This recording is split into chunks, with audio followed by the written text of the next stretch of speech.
Welcome back to WTV Sports Center. In the first segment, I was talking to Zach from South Africa. He represents Meridian Betting Company here at Lyco Regency, where we just had the sports exhibition and summit. Now, at this particular point in time, I want to cross over to my colleague Raymond Robert, who will be speaking to the CEO of Golden Race Betting Company, touching on virtual betting.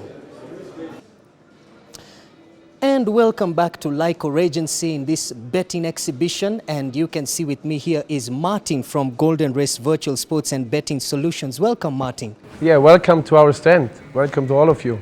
Thank you so much. And indeed, it is a beautiful, beautiful time for Kenya as the betting industry continues to broaden, continues to largen. And we can see that you've also brought in virtual sports into the betting arena.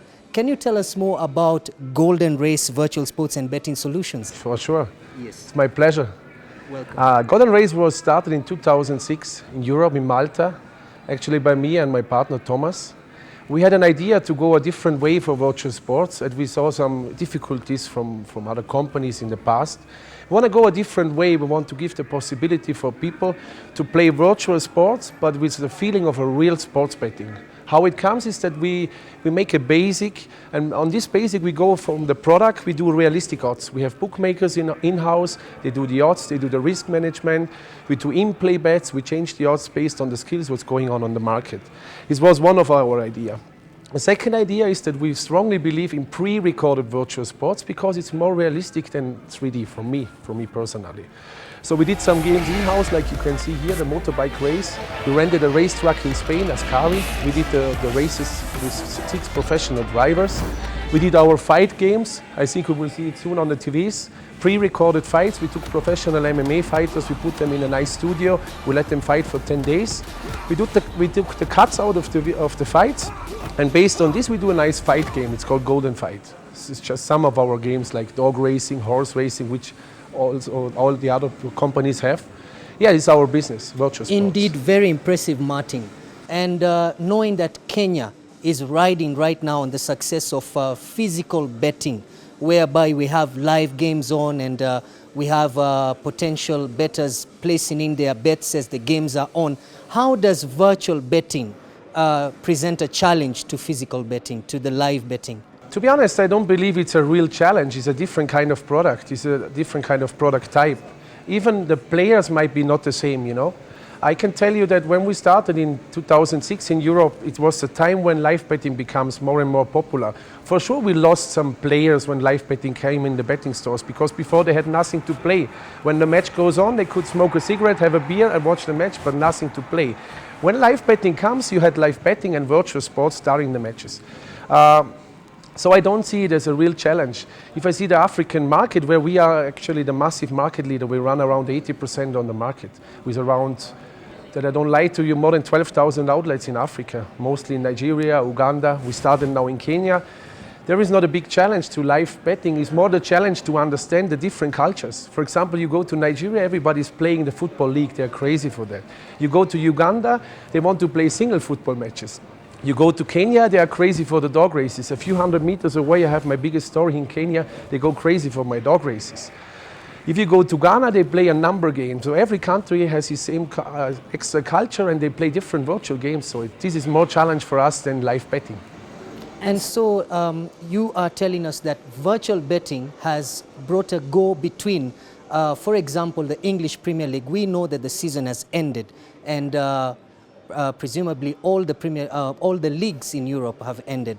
And you are presenting to us virtual betting, which covers up the gap between the leagues starting and ending. So this indeed presents a good opportunity for the bettors to continue placing bets even as the leagues have ended. Is that what you are telling us? If you just talk about the league, there are some more things to see. You know, a classic league like we do, where we do realistic odds. So we take a league like the Premier League or La Liga or Bundesliga, where we have bookmakers in Cyprus in Europe, where they do realistic odds and they change the odds every 3 rounds based on the skills. We have a very, very close product to real league with no match fixes. So there is an RNG in the end, but the players become more and more confident that they play like on real football. So during the season, you have a league event every 5-6 minutes. So you can play at least 10 times for 1 hour the Premier League or the La Liga, and maybe in real you can play it twice a week. You are right. When the season stops, we have a big and massive growing. So, for example, let's say if you see Nigeria in a market where we do more than 4 million tickets per day, we expect around 6 million tickets when the season stops, because then we have only the Premier League. But yeah, it's for sure it's a good situation for us. But also during the season, my biggest bookmakers who are working with me, we face the situation, and my partners can tell you this, that they do more traffic on virtual football than on real football, based on that it's realistic, the odds are realistic, based that you have it more frequently all over the day. That's very encouraging to hear. And Martin, let me ask you, what do you forecast when it comes to virtual betting in Nairobi, in Kenya? What is the future of virtual betting? If I knew that, maybe I wouldn't be here. It will be still a challenge. We don't know what's going on. There are other companies. You can never sleep. You don't know what's happened left or right for you. Maybe today you are in the lead, tomorrow you are somewhere. So I think the challenge, especially for Kenya, or what is the future, is it is the strongest country in Africa, in my opinion, based on mobiles. I think for tax reasons it's very difficult to open betting shops. So mainly it's based on online, and as it's easier for people to get a cell phone, an iPhone, than to go for a laptop. I think the challenge here is the mobile.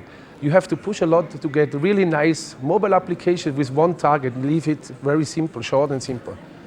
So yeah, everybody can use it.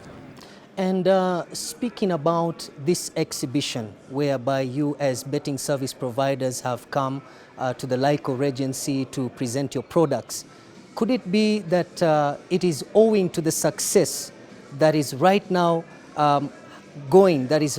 taking place with the live game betting in the nation? Because we can see how a lot of betting companies making a lot of money at the moment in Kenya. The surge is very, very tremendous, the way people are placing bets all the time. Could that be the reason why we have this exhibition here today and you people are presenting your products? For sure. Kenya is a very strong market. You know, it's a beautiful country, and also from business side, it's a very strong market. You know, it's neighbor countries where it's a little bit more difficult. I don't know the numbers what my partners in Kenya does on Sportsbook, but I know the numbers they do on virtuals, and we are very happy to be here. I think it will become one of the stronger countries in Africa. From our conversation with the Golden Race CEO, it's clear that Africa is quickly emerging as one of the most lucrative sports betting playgrounds for gambling firms due to its favorable lax laws on betting. Despite gambling being considered as a vice, countries like South Africa, Kenya, and Nigeria have experienced massive outbreaks of online betting companies. So what is the future of sports betting in Africa? A 2014 report on gambling in Africa by PricewaterhouseCoopers showed that with a 4-year average growth rate of 6.9%, gambling in these 3 countries will be worth around $37 billion by the year 2018.